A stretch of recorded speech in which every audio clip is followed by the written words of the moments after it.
Shalom, selamat pagi Ibu Bapak, Saudara-saudari Jemaat Kalam Kudus Ambon yang diberkati Tuhan.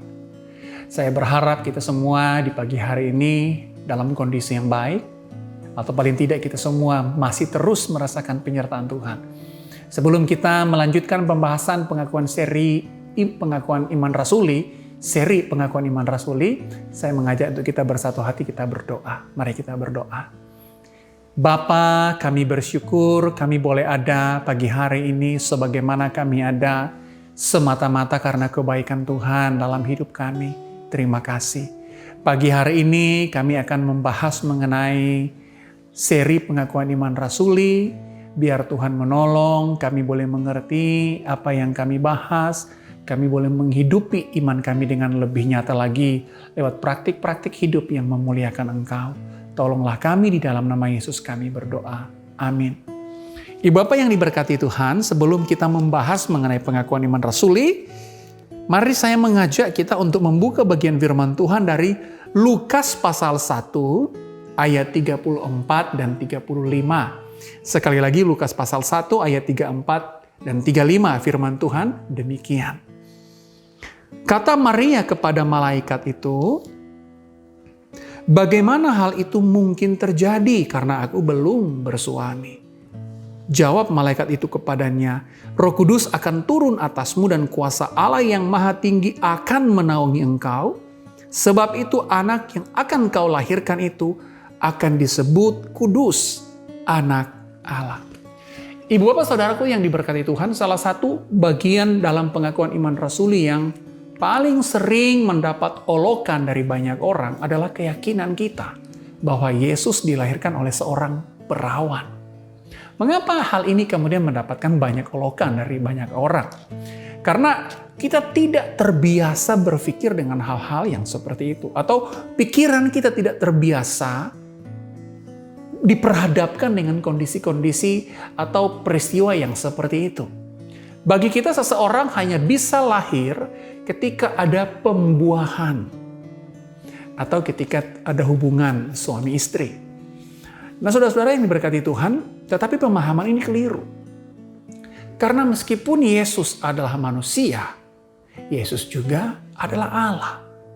Nah, hal inilah yang membuat kenapa bapak-bapak gereja kita dengan begitu teguh mempertahankan bahwa Yesus dilahirkan oleh seorang perawan atau seorang wanita yang belum pernah berhubungan suami istri dengan siapapun, termasuk dengan Yusuf. Nah, bagi banyak orang, keyakinan bahwa Yesus dilahirkan oleh seorang perawan adalah sebuah mitos atau dongeng saja untuk memberikan kesan bahwa Yesus adalah pribadi yang luar biasa. Sehingga tidak heran kalau kita akan kembali pada kekristenan abad pertama, abad kedua, kita akan menjumpai banyak orang yang secara keliru memahami Yesus Kristus atau kelahiran Yesus Kristus. Misalnya aliran sesat Ebionis misalnya. Mengatakan bahwa Yesus merupakan hasil hubungan suami istri antara manusia atau dalam hal ini Yusuf dan Maria. Atau misalnya pengajar sesat yang bernama Marcion. Ia mengatakan bahwa Yesus itu hanya kelihatan saja seperti manusia, tetapi sebenarnya Yesus adalah roh. Namun sekali lagi semua pandangan ini ditentang oleh bapak-bapak gereja kita. Ada beberapa alasan yang fundamental mengapa kita harus percaya bahwa Yesus dilahirkan oleh seorang perawan. Alasan yang pertama adalah kelahiran Yesus Kristus bukanlah pekerjaan atau usaha manusia, tetapi karya Roh Kudus. Secara misterius Roh Kudus bekerja melalui Maria untuk menjadikannya sebagai wanita yang akan mengandung pribadi Yesus Kristus. Jika Allah bekerja, jangankan seorang perawan mampu melahirkan seorang manusia, bahkan Allah mampu membuat sesuatu yang tidak ada menjadi ada. Contoh misalnya Adam dan Hawa.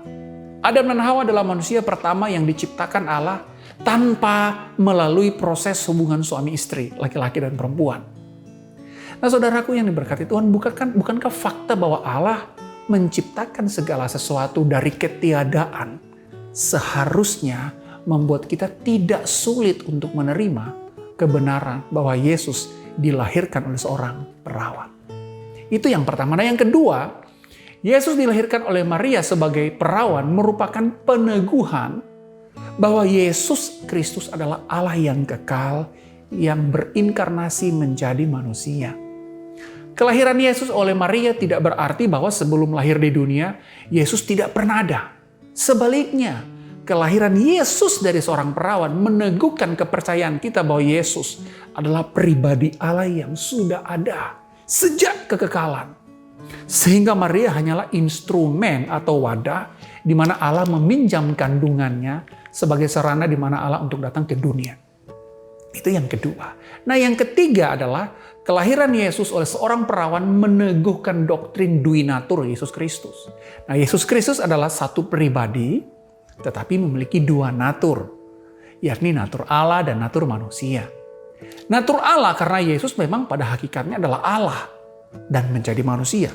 Nah, natur manusia terkait erat dengan Yesus yang dilahirkan oleh seorang manusia meskipun bukan hasil dari usaha manusia. Jadi sebenarnya kelahiran Yesus dari seorang perawan merupakan konfirmasi bahwa Yesus adalah Allah dan manusia.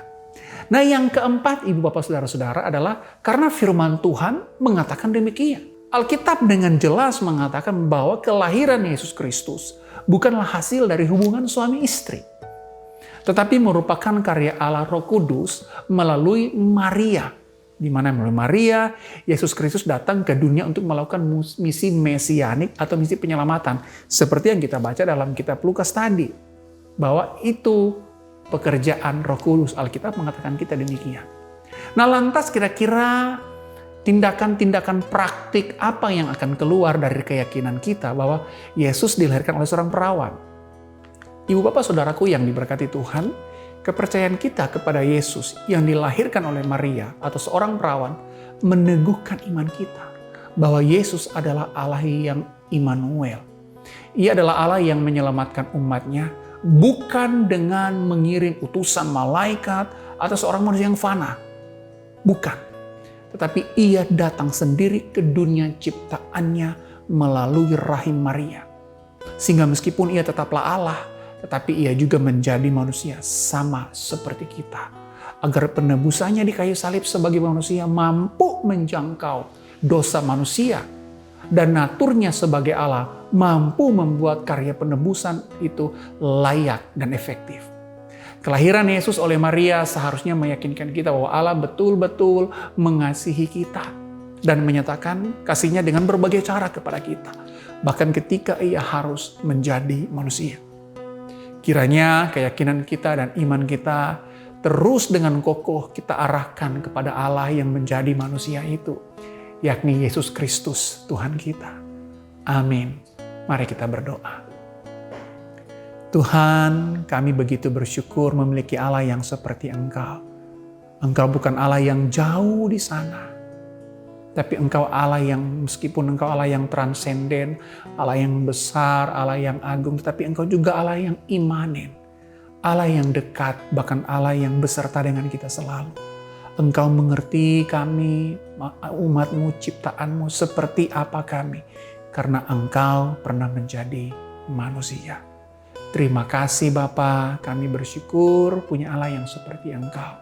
Kiranya kehidupan kami terus dibimbing oleh Allah yang Immanuel itu.